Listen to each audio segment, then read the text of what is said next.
बिस्मिल्लाहिर्रहमानिर्रहीम अल्हम्दुलिल्लाहि रब्बिल आलमीन वस्सलातु वस्सलामु अला सय्यिदिल मुरसलीन व अला आलिहि व अस्हाबिहि अजमईन अम्मा बाद।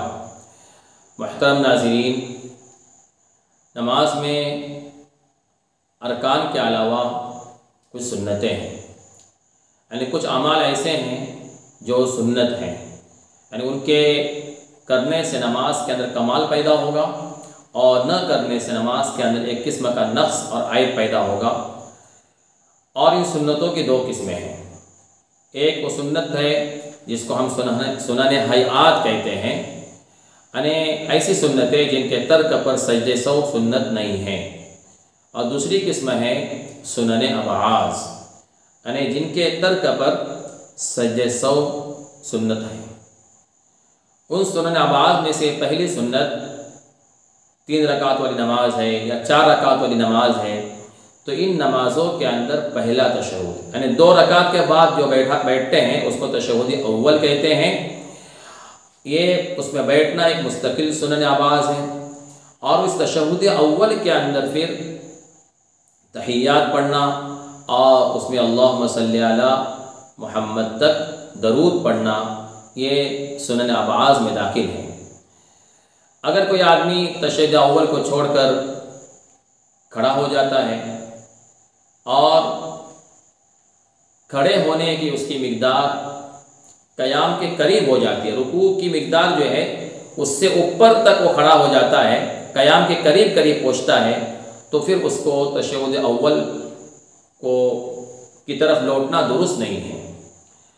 अगर जानबूझकर लौटता है मसला मालूम होने के बावजूद, तो उसकी फिर नमाज बातिल हो जाएगी।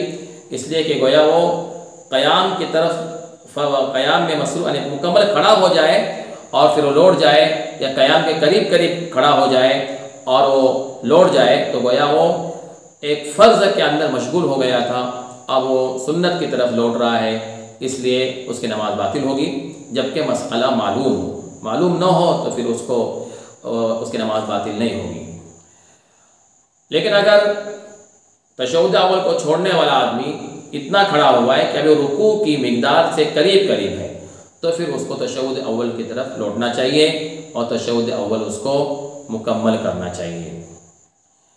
इसी तरह एक और सुन्नत है जिसको सुनन आवाज़ में जो दाखिल है, वो है दुआए कुनूत। फजर की नमाज में दुआए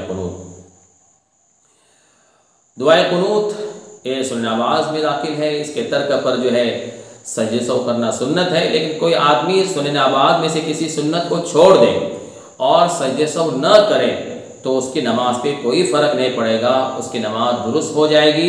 इसलिए कि सजदे सौ करना एक ज़रूरी और वाजिब और नमाज की सेहत के लिए शर्त नहीं है, बल्कि एक सुन्नत अमल है।